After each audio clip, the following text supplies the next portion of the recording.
te defal leen la mu taamu ci yéen. voilà. amiin amiin lool wax dëgg yàlla. jërëjëf loo jërëjëf. jërëjëf sant nañ bu baax jërëjëf. alhamdulilah. sëñ Maama dafa mel ne sëñ kii waat dikkaatoon na de. wala dañuy kii ci jàll ci professeur. waaw bu fekkee ni sëñ Nourou bi rek ñu kii bu dul loolu ñu jàll ci professeur mu conclure. waaw sëñ Nourou waaw. bisimilah sëñ Nourou kon mbir mi dafa mel ni dafa daggal. waaw dañoo amoon gàllankooru connexion. waaw dañoo amoon gàllankooru connexion. waaw di ko jéggal bu baax a baax. léegi nag wéyal leen rek ngeen xool noonu ko doxa rek. waaw bisimilah. xanaa poème 18 safar. ci poème bi. waaw poème 18 safar boo leen ko mënee andil. parce que sànq nee naa leen man su ma xasee ba bind pare naa ci. waaw bu fekkente ni mën ngeen ko andi si écran bi. ñu commenté ko. waaw. 18 safar. waaw.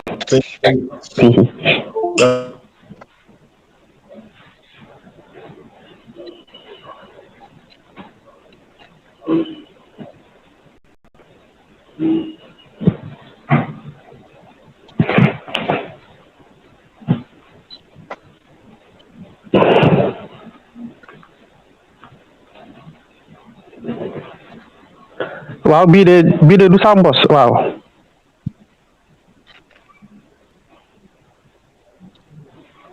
waaw 18 safar. waaw xam naa dañ cee deful. waaw bisimilah mais moom la ko. bii la waaw. donc 18 safar moo nekk ci suuf. sëñ Madiama. waaw gis naa ko. waaw mi ngi nii je suis safarien et lorsque safar me tient plus rien ne me retient.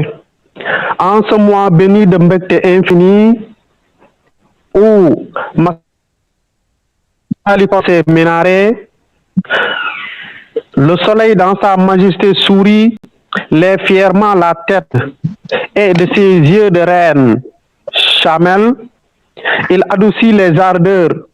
Le soir, la lune différente des unes, tel Badr, dans sa clarté et sa solennité, éclaire puisqu'il n'en faut et sans défaut.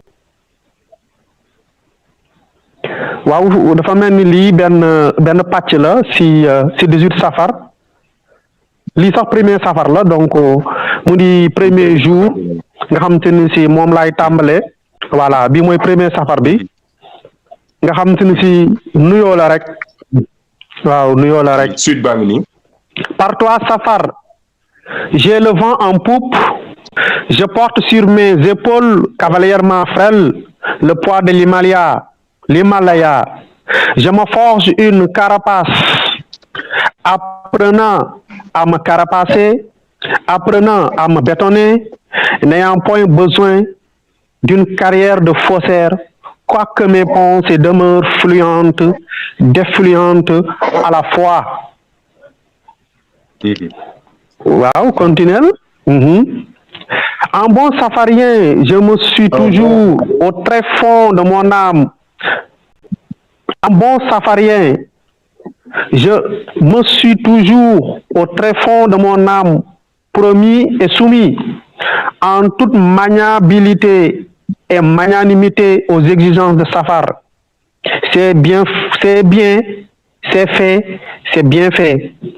Ces odeurs parfumées et florales, Safar, par toi, je m'échappe à la langueur voluptueuse des nuits de coulisses où ruissellent des gouttes de puanteur. Tu solidifies ma foi de charbonnier, tu fais de moi un homme sans aucune rancune, nageant dans le fleuve au reflet soyeux, au flux et reflux d'une béatitude avérée. Safar, tout enflammé Je te déclare ma flamme réaffirmée, Ahmadou. Ni les rois, ni les érudits, ni les prophètes, nul homme, si ce n'est Ahmadou, ne fêta à grande pompe le jour de son départ pour une guerre aussi énorme où il s'engagea dans la dignité, la bravoure, le courage, sans disposer de moyens logistiques et sophistiques qui sied à l'énormité de la mission. Ça, c'est Ahmadou. Ahmadou qui d'autre que lui fit autant. Il repoussa dans la piété et la ferveur les limites de sa grandeur, maîtrisa la dialectique des épreuves et des preuves sans simulation ni dissimulation. Ô Touba! Toute communauté a son jour de jouissance. La nôtre, c'est le 18e jour du mois de Safar, où Touba plane sur le toit du monde. D'ici là, rendons grâce à Dieu, prions sur le sceau des prophètes, acclamons tous Djerejef Borom Touba.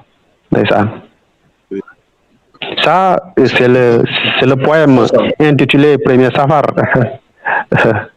Premier Safar. Donc, en attendant ce jour-là. Premier Safar, mon équipe. Machallah.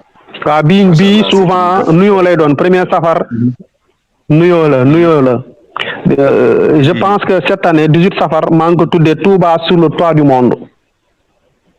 Pourquoi Touba sur le toit du monde?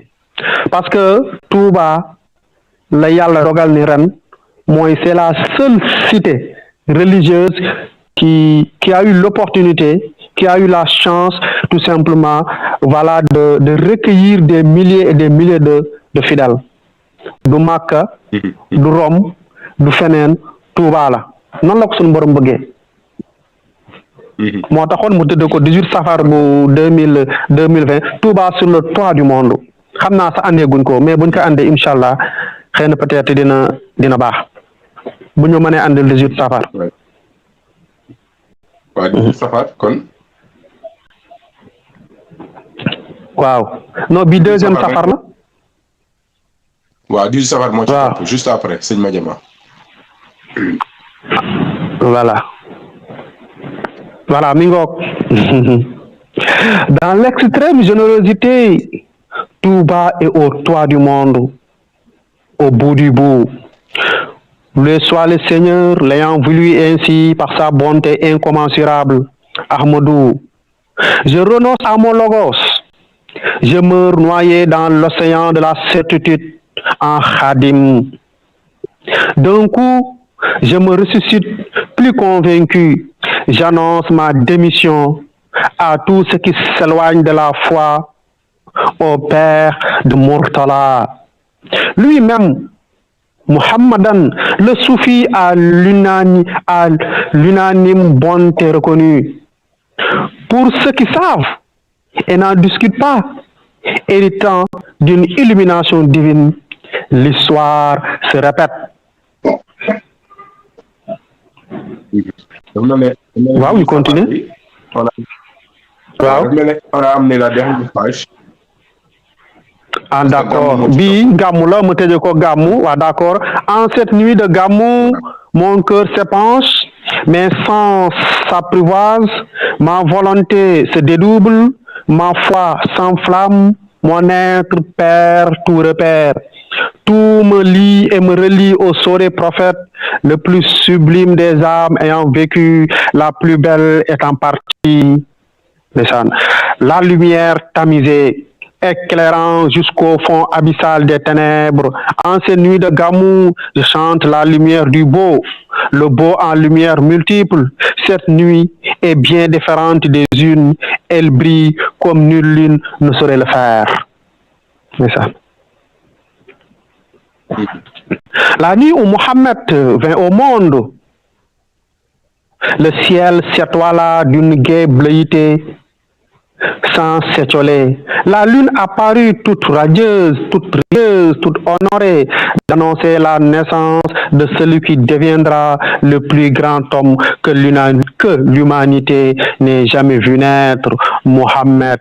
Paix et salut sur lui. Cette nuit, les ténèbres s'en allèrent à la vitesse du son, se perdre dans les méandres indescriptibles de l'idolâtrie s'anéantit, retentit en sonorité véridique. Si je vois de ma fenêtre le soleil en train de briller, aucune âme ne peut me convaincre de voir autre. J'ai plus de certitude quant à la bonté, la magnanimité, la grandeur de la mission de cet homme aux multiples qualités, envoyé par le divin pour détruire le mal dans toutes ses formes afin de sauver le monde, le rendre plus juste. La voie de la justice en toute justesse, cette naissance nous enchante, nous profite, étant la meilleure qui soit.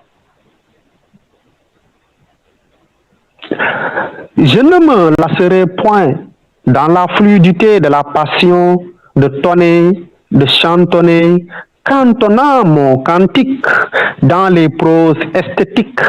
Inversement, je ne veux que déverser le courant de mon fleuve à l'embouchure où tout prend forme. Je trouve l'être sublimé, Mohammed alayhi salatu wassalam, qui me nourrit, éclairant mon univers d'amont en aval. Machallah. Machallah. Ok. Xam nga ku way xaadim way rasul man damay way xaadim way rasul munuma way xaadim te duma way rasul fu ma waye xaadim way naa rasul fu ma waye rasul way naa xaadim moo tax maa ngi waajal benn téere boo xam si ni maa ngi ko tudde xaadim et rasul xaadim et rasul pour une symphonie céleste xaadim et rasul pour une symphonie céleste. Machallah.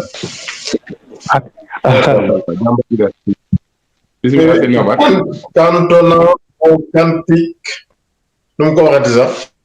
Machallah. Sëñ Yoro dafa mel ni dem na. waaw waaye téere boobu mu annoncé yàlla na suñu borom jàppale ko ci baax a baax ba mu génn ak jàmm. ndax wax dëgg yàlla moom ci wàllu mbind moom am na ci may lool wax dëgg yàlla.